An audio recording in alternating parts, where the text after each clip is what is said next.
అందరికి నమస్కారం. ఈరోజు మనకి Hyderabad cricket association bowlers talent అంటే అయితే జరుగుతుంది ఈరోజు. సో అయితే ఈరోజు వచ్చేసరికి అండర్ 19 వాళ్ళకి మాత్రమే జరుగుతుంది, అండర్ 19 ఏజ్ ఉన్న వాళ్ళకి. సో దాని తర్వాత రేపు వచ్చేసరికి అండర్ 25, దాని తర్వాత అబౌవ్ 25 ఏజ్ వాళ్ళకి అయితే రేపు జరిగింది. అయితే ఈ వీడియోలో వచ్చేసరికి మనం ఈ హెచ్సిఏ టాలెంట్ అంటే వల్ల యూజెస్ ఏంది, దాని తర్వాత ఈరోజు జరగబోయే match India versus Bangladesh match preview అయితే ఈ వీడియోలో మనం మాట్లాడుకుందాం. అయితే ఫస్ట్ మనం ఈరోజు ఈ బౌలర్స్ టాలెంట్ అంటే వల్ల యూజెస్ ఏంది అని చూస్తే, ఫస్ట్ మనకి ఇక్కడ కనుక మీరు సెలెక్ట్ అయితే ఖచ్చితంగా మిమ్మల్ని 145 పేస్ కనుక మీలో ఎవరన్నా వేయగలిగితే ఖచ్చితంగా వాళ్ళు ఎస్ఆర్హెచ్ నెట్ బౌలర్స్గా తీసుకునే ఛాన్స్ అయితే ఖచ్చితంగా ఉండిద్ది. సో ఎందుకంటే ఇక్కడ హైదరాబాద్ మొత్తం లేదంటే ఆంధ్రాలో అయినా సరే 145 వేసే బౌలర్స్ నాకు తెలిసి అయితే చాలా తక్కువ మంది. సో అసలు ఉండకపోవచ్చు కూడా మ్యాక్సిమం అయితే. సో అయితే 145+ వేసే బౌలర్స్ చాలా తక్కువ ఉంటారు. సో అయితే మీరు కనుక 145+ కనుక స్పీడ్ వేయగలిగితే ఖచ్చితంగా మిమ్మల్ని నెట్ బౌలర్గా తీసుకునే ఛాన్స్ ఉండిద్ది ఎస్ఆర్హెచ్కి. సో దాని తర్వాత మిమ్మల్ని డైరెక్ట్గా తీసుకోకపోవచ్చు అనేది వాళ్ళు సెలెక్టర్స్ని బట్టి ఉండేది. అయితే ఇక్కడ జరిగేది ఏంటంటే, మిమ్మల్ని ఇక్కడ సెలెక్ట్ చేసుకొని ఇప్పుడు ఆల్రెడీ లీగ్స్ జరుగుతాయి కొన్ని డేస్లో. సో ఆ లీగ్స్కి అయితే మిమ్మల్ని సెలెక్ట్ చేస్తారు. సో ఆ లీగ్స్లో ఒక క్లబ్ తరపున మీరైతే ఆడాల్సి ఉంటుంది. సో అక్కడ కనుక మీరు మంచి పర్ఫామ్ చేస్తే, సో మీ పేస్ మంచిగా ఉండి దాని తర్వాత మీరు కన్సిస్టెంట్గా బౌలింగ్ వేయగలిగితే ఖచ్చితంగా మిమ్మల్ని ఏ కేటగిరీ అయితే ఆ కేటగిరీలో ఆడించి దాని తర్వాత మిమ్మల్ని రంజీ ట్రోఫీ క్యాంపులు అయితే వేస్తారు. అంటే అక్కడ ప్రాబుల్స్ ట్రయల్స్ పెట్టి దాని తర్వాత ప్రాబుల్స్ టీంలోకి తీసుకొని ప్రాబుల్స్లో మంచి పర్ఫామ్ చేస్తే రంజీ ట్రోఫీ ఆడే ఛాన్సులు కూడా ఇస్తారు. సో దీంట్లో అయితే ఎటువంటి డౌట్ లేదు. ఒకటి గుర్తుపెట్టుకోండి, ఎక్కడా కూడా ఏ పాలిటిక్స్ అనే విషయాన్ని ఎప్పుడు తీసుకురావద్దు. ఎందుకంటే అక్కడ జరిగేది ఏంటి అంటే, ఇంతమంది బౌలర్స్ ఉన్నారు మనకి. సో మనం లిస్ట్ ఆల్రెడీ చూసాం, 4000 మంది పైన బౌలర్స్ అయితే ఎన్రోల్ చేసుకున్నారు. సో ఇంతమందిలో మీలో ఉండాల్సింది ఒక పేస్ మాత్రమే కాదు, లైన్ అండ్ లెంత్ ఉండాలి, కన్సిస్టెంట్గా బౌలింగ్ చేయాలి, కన్సిస్టెంట్ లెంత్లో పెట్టాలి బాల్. సో ఇవన్నీ కనుక మీలో ఉంటే ఖచ్చితంగా మిమ్మల్ని సెలెక్ట్ చేసుకుంటారు. సో ఇది మాత్రం గుర్తుపెట్టుకోండి. సో ఎటువంటి రాజకీయాలు, ఎటువంటి పాలిటిక్స్ అయితే దీంట్లో ఉండవు. సో అలాంటి రూమర్స్ కూడా స్ప్రెడ్ చేయొద్దు. సో అయితే మీరు చేయాల్సిందల్లా ఒకటే, మీరు కన్సిస్టెంట్గా బౌలింగ్ వేయటం, దాంతోపాటు పేస్ మంచిగా వేయటం. సో ఇది మాత్రమే గుర్తుపెట్టుకోండి. ఖచ్చితంగా మీరు ఐపీఎల్ నెట్ బౌలర్గా వెళ్ళొచ్చు. దాని తర్వాత రంజీ ట్రోఫీకి కూడా మీరు వెళ్ళే ఛాన్స్ ఉండేది, మీ దగ్గర ఖచ్చితంగా టాలెంట్ ఉంటే. సో ఇది మాత్రం గుర్తుపెట్టుకోండి. సో అయితే ఇది పక్కన పెడితే ఈరోజు మ్యాచ్ గురించి మనం మాట్లాడదాం. సో ఈరోజు match India versus Bangladesh match గురించి మనం మాట్లాడితే ఫస్ట్ మనం బంగ్లాదేశ్ గురించి మాట్లాడదాం. సో బంగ్లాదేశ్ ఈరోజు ఖచ్చితంగా గెలిచే మ్యాచ్ ఏది అంటే ఖచ్చితంగా కళ్ళు మూసుకొని ఇండియా అని చెప్పొచ్చు. సో దాంట్లో ఎటువంటి డౌట్ లేదు. సో ఎందుకంటే బంగ్లాదేశ్లో చూసుకున్నట్టయితే వాళ్ళకల్లా బ్యాటింగ్ అటాక్ సరిలేదు, దాని తర్వాత బౌలింగ్ అటాక్ లేదు. కానీ వాళ్ళు బ్యాటింగ్ అటాక్ చూసుకున్నట్టయితే కొంచెం డేంజరస్గా కనిపించేది వాళ్ళకల్లే లిటన్ దాస్ ఒకడు, దాని తర్వాత షేఖుబుల్ హసన్, దాని తర్వాత మొహమ్మదుల్లా. వీళ్ళ ముగ్గురు మాత్రమే వాళ్ళకల్లే కొంచెం మనకి థ్రెట్ లాగా కనిపిస్తున్నారు. సో వాళ్ళు కూడా అంత పవర్ హిట్టర్స్ కూడా కాదు. లిటన్ దాస్ మిగతా టీమ్స్ అన్నిటి మీద ఈజీగా ఫెయిల్ అవుతాడు, కానీ మన టీం మీదకి వచ్చేసరికి ఎప్పుడు కొంచెం మంచి ఇన్నింగ్స్ ఆడుతూ ఉంటాడు. సో ఈరోజు కూడా మేబీ లిటన్ దాసే ఈరోజు కూడా కొంచెం పర్ఫార్మెన్స్ ఇచ్చే ఛాన్స్ ఉంది. సో దాని తర్వాత షేఖుబుల్ హసన్ మనకు తెలుసు మంచి ఆల్రౌండర్, ఒకప్పుడు నెంబర్ 1 ఆల్రౌండర్గా కూడా ఉన్నాడు. కానీ ఇప్పుడు షేఖుబుల్ హసన్ చూస్తే అతను మంచి ఫామ్లో కూడా లేడు.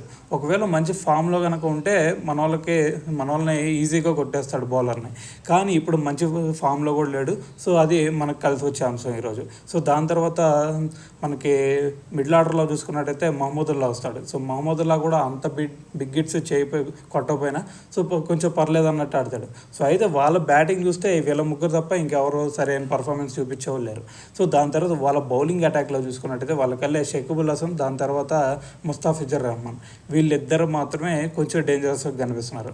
సో షేఖుబుల్ హసన్ కూడా ఇప్పుడు అంత ఫామ్లో కూడా అయితే లేడు కాబట్టి సో అతను పక్కన పెట్టేస్తే ముస్తాఫిజుర్ రెహమాన్ ఒక్కడే కొంచెం ఫామ్లో ఉన్నాడు మొన్న ఐపీఎల్ నుంచి. సో కాబట్టి మన వాళ్ళు, దాంతోపాటు మన టాప్ ఆర్డర్ చూసుకున్నట్టయితే రోహిత్ శర్మ, విరాట్ కోహ్లీ, వీళ్ళు ఫస్ట్ మన వాళ్ళు లెఫ్ట్ హ్యాండ్ పేసర్స్కి మాత్రమే వీళ్ళు స్ట్రగుల్ అవుతారు. సో కాబట్టి మన వాళ్ళు ఎవరైతే టాప్ ఆర్డర్లో ఆడుతున్నారో సో వాళ్ళు మాత్రం ఖచ్చితంగా ముస్తాఫిజుర్ రెహమాన్కి వికెట్ ఇవ్వకుండా పవర్ ప్లేలో ఆడగలిగితే మ్యాచ్ వన్ సైడ్ అయ్యే ఛాన్స్ ఉంది.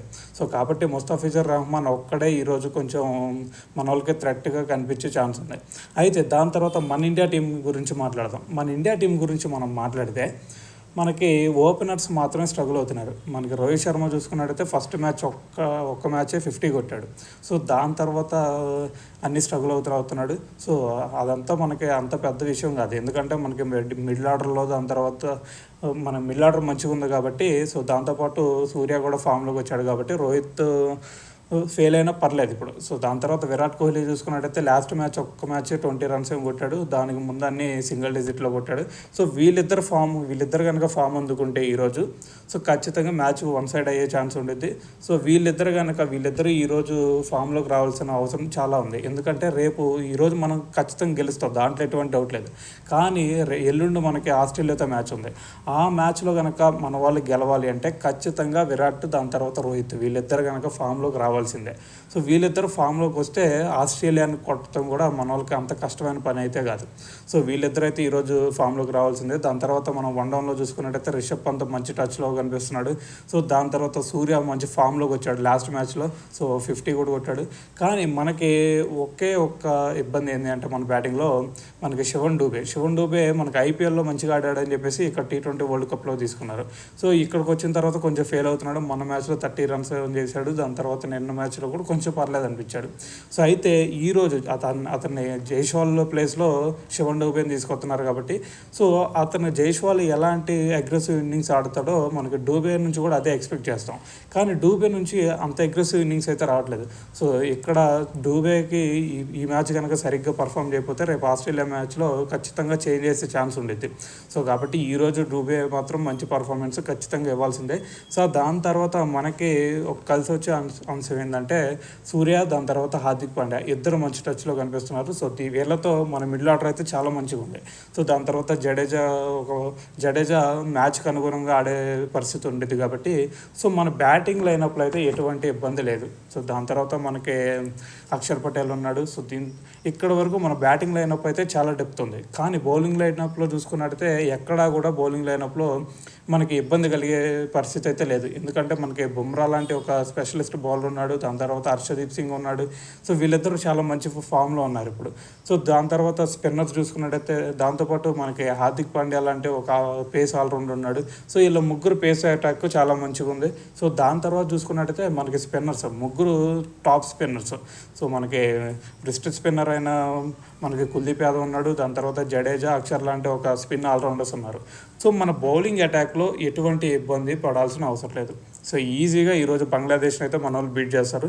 సో అయితే బంగ్లాదేశ్ని అంత తక్కువ అంచనా వేయడం కూడా అంత ఈజీ కాదు, ఎందుకంటే ఎప్పుడు చూసినా వాళ్ళు మన మీద ఇప్పటి వరకు 13 మ్యాచెస్ ఆడితే 12 టైమ్స్ ఓడిపోయారు వాళ్ళు. సో మన వాళ్ళు 12 టైమ్స్ గెలిచి ఒకసారి మాత్రమే వాళ్ళ మీద ఓడిపోయారు కాబట్టి సో వాళ్ళని అంత ఈజీగా తీసుకోవాల్సిన అవసరం కూడా లేదు, ఎందుకంటే వాళ్ళు ఎప్పుడు ఓడిపోయినా కానీ మనకు ఒక టఫ్ కాంపిటీషన్ ఎత్తున్నారు.